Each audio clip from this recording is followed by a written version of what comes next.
What's going on, everybody? It's Ricky with Videohomicide, back with a channel update. It has been a while since I made a video, a proper video. I have been doing the streams almost every Friday. I try to do a stream a week and just shoot the shit with you fuckers. And tomorrow night, Friday night, March 8th, I believe, I'll be doing a stream, but it's not going to be like a face cam stream. It's going to be a drawing stream because currently, I'm in the process of completing my comic that will be in the pages of Cinema 187 issue 5. So, I have all of the submissions are in, and I appreciate everybody that's been a part of it. Everybody from Why Not Art to Radioactive Blob Fuel to fucking Carl Dahmer, fucking Jesus Christ, R. Stanley. We've got Cool Zapim. I always fuck up that guy's name, but there's just a lot of cool people. Now, what I've went ahead and done is printed off just a test copy because the front cover, the back cover, the inside front, the inside back, those are not done.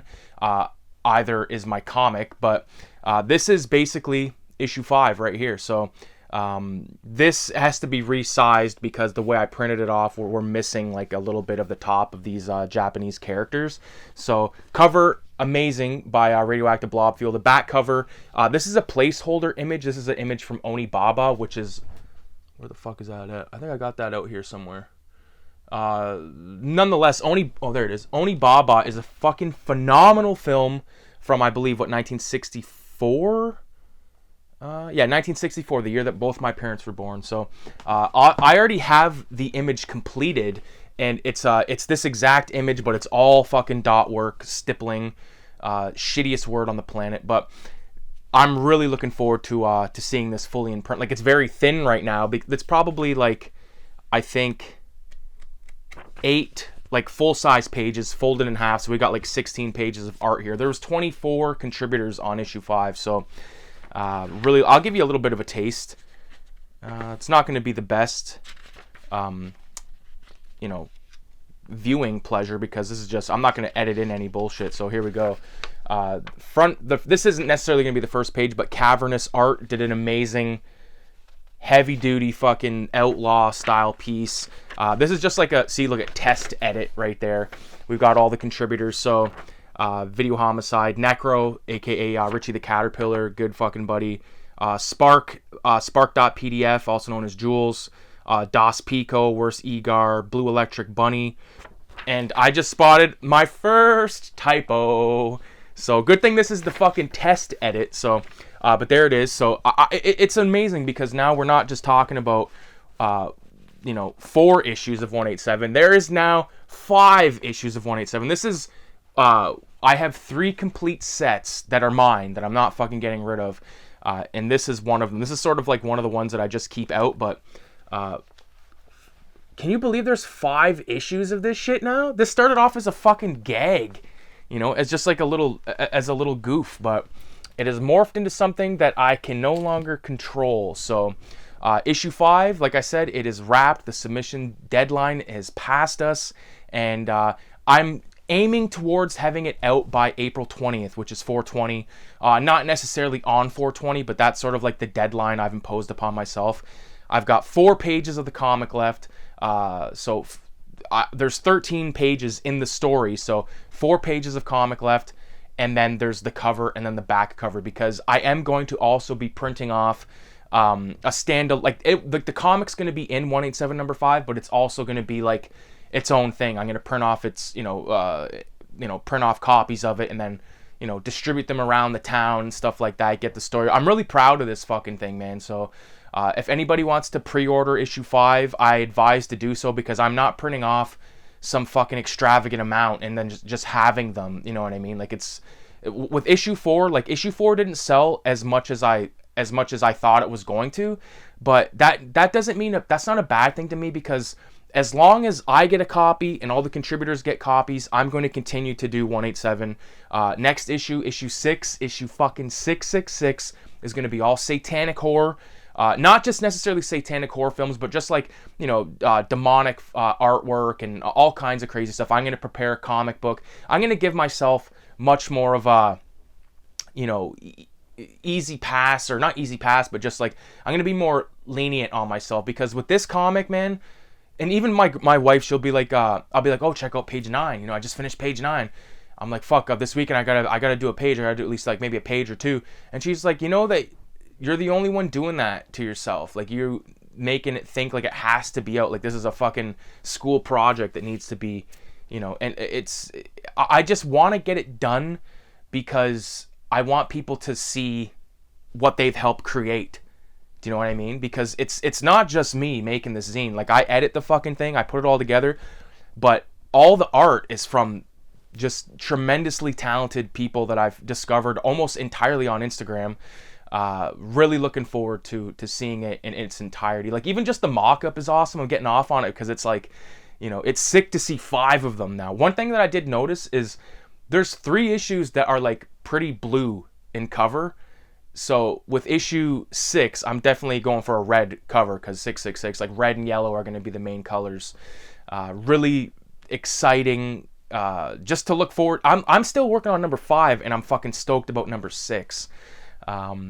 But I haven't really been buying much lately. I've just been trying to, like, you know, get myself out of fucking debt, which I basically am now. And, you know, I'm not going to really be buying anything new, anything extravagant. Like, I'm going to kind of adopt, like, the $5 limit per item because when I bought all those Freak Brothers books a while back at the apartment, that place had a bunch of really awesome stuff that I wanted, but I'm like, no, I got to get all these Freak Brothers books because someone else will come and cop them and buy, you know what I mean? Like, some of those issues were like $10, $20 and stuff like that. So kind of splurged in places where I shouldn't have, and we all do that, and it's not the end of the world, but definitely don't put yourself in debt with collecting or, you know, accumulating stuff. So what I've been doing is just focusing on this comic. Like, whenever I get the itch to be like, even today, I dropped my wife off at work. I'm like, fuck, maybe I should swing past, you know, so-and-so store.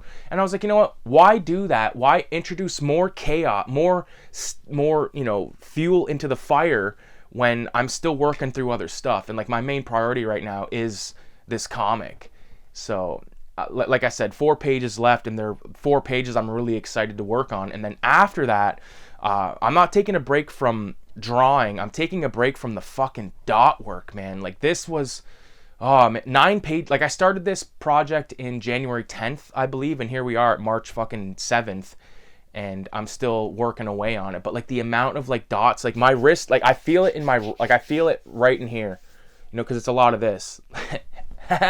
But you know what I mean? It is a lot of fucking tension and stress on your arm. So once this comic is done, I'm going to bust out the Filthy Ralph pages that I've yet to ink all those, you know, get my, you know, like drawing this comic, I've watched myself improve, like from page 1 to page 9 as like a totally different artist. But you know, I really need to take a break from that dot work and just get back to sort of some basic Filthy Ralph cartooning and make a couple more Filthy Ralph comics, because that is one of my, you know, other than Cinema 187, Filthy Ralph is like my main thing. And then I also have another, it's essentially an ash can. Like, all of the Raise the Deads are essentially ash cans, but the issue 6, which is also 666, this is going to be coming out with you know, 187. So everybody that has bought a Cinema 187 in the past, or has won it or whatever the fuck, or contributed, they always get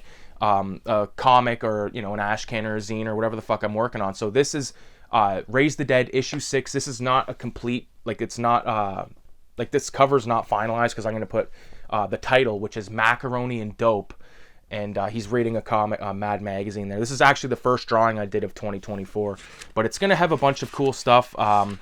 There's some stuff in here that has never really been seen before, but like, I got the Beavis and Butthead piece, Texas Chainsaw Massacre. There's even some, like, the centerfold is that big drawing that I did of me, Robert Crumb style.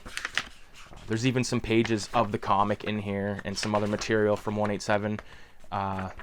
Fred Vogel, Miko Kaji.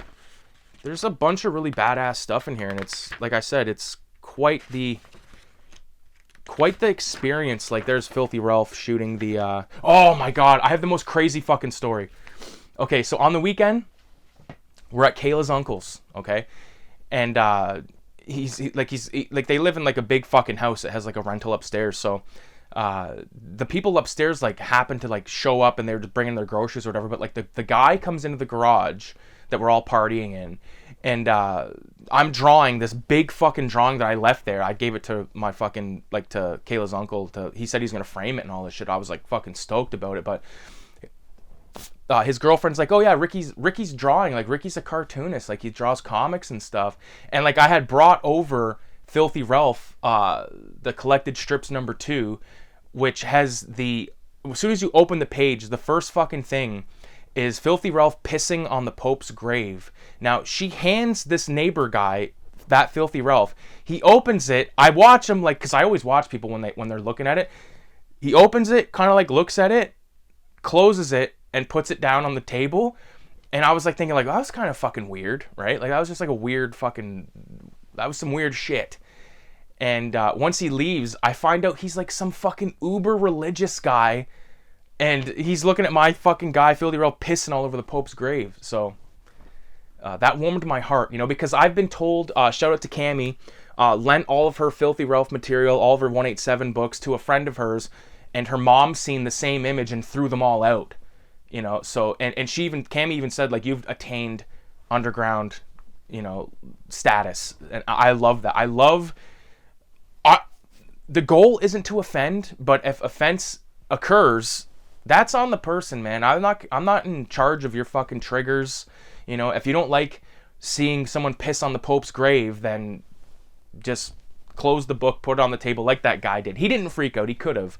But something really cool that I've discovered and I've made here. So years ago, I know a lot of you guys have heard me talk about Comic Book Confidential over the years. A fantastic Canadian-made comic book documentary that has everybody from Frank Miller to Jack Kirby to Robert Crumb to fucking S. Clay Wilson is in it, Victor Moroso, Spain Rodriguez, Jaime Hernandez, like just a bunch of really OG people. And one of the guys is Dan O'Neill. And he always talked about this book called Air Pirate Funnies. And this book is expensive as fuck. Like, you're not going to just find it digging through the dollar bin unless you're like the luckiest motherfucker on the planet. But recently, I was looking for something online, and I ended up on the Internet Archive, which is like this website, and they have all kinds of stuff, books, movies, all kinds of shit. You can watch it. A lot of stuff you can download and stuff, which is phenomenal. So I went ahead and I looked up Air Pirate Funnies. Actually, I started off the mission looking up something by an artist named Greg Irons, I highly recommend looking up Greg Irons. He worked with Rick Veitch, and fuck, he's a hell of an artist. But I ended up spotting this, seeing that all of the pages were available for download, so I made myself a mock. Air Pirate Funnies! I own it! Yes, man. It cost $10 to print this because it's in color, but like the pages are just sort of like brown, but I wanted that. I wanted like the piss stain brown or yellow. So I can now, I only like basically, I made it and I flipped through. I didn't read it yet. So really stoked about this. I do have issue 2 in the fucking chamber, but I've yet to print that because it's like $10. It's like, would I rather spend $300 on a book that I'm going to read once and then fucking file away? Or would I rather spend like 10 and then get it like in a more digestible format like this? And, you know, I can like take this out my backyard and just fucking sit there and smoke a joint and read this. So really stoked about this. Of course, you got Mickey Mouse with a bunch of dope on the back of his airplane. This is so important, especially if you're into underground comics and stuff like that, because this spawned a fucking major lawsuit between Dan O'Neill and Disney. And you know, it's funny now because like with Steamboat Willie being in public domain, like I don't know, it's crazy. I think Betty Boop is coming up to be public domain. I don't know if Felix the Cat already is, but I don't know if Pink Panther is public domain, but I see so much fucking Pink Panther like on different businesses and shit like that. Famously here in London, there was a bus, like one of the buses had like this Pink Panther thing for this guy's business. And I've even seen like foam like that we used to insulate the garage at my old house. It had Pink Panther on it, which is like, what the fuck? Who gave permission to do this? But I don't know, man. I haven't really been called to make a video lately because of the whole drawing thing, but definitely look forward to some drawing videos in terms of like live streams and stuff. And I do have a bunch of comics and stuff that I'm going through right now. I posted some shit on sale on Cartoonist Kayfabe because they have like this side, like a side group where it's like for swapping and stuff. So I posted like some, like my copy of Domo, which is Otomo, and I have a copy of Akira Volume 4 that's in Japanese, and then I have the sealed copy of Akira somewhere. I don't know where the fuck it is right now. Oh, it's over here. Sealed copy of Akira on tape. I posted it because like I'm not necessarily going to sell it unless the price is right. Like I know what the stuff goes for, and I was made a couple of offers that were just like people I think treating me like I don't know what the fuck I have or something. You know what I mean? So I don't know. We'll see what happens with that. I don't, like I said, like if it doesn't sell, then it doesn't sell. But I'm not letting any of that stuff go for anything less than $300. I know that Domo's the first edition. It's worth a lot. I've seen it sold for as high as $300. Sealed fucking Akira, like I've seen it. Go on eBay. I know that like if you go to the sold thing, like these things, I'm not gonna take fucking $70 for those 3 items. You know what I mean? I'm not retarded. So like.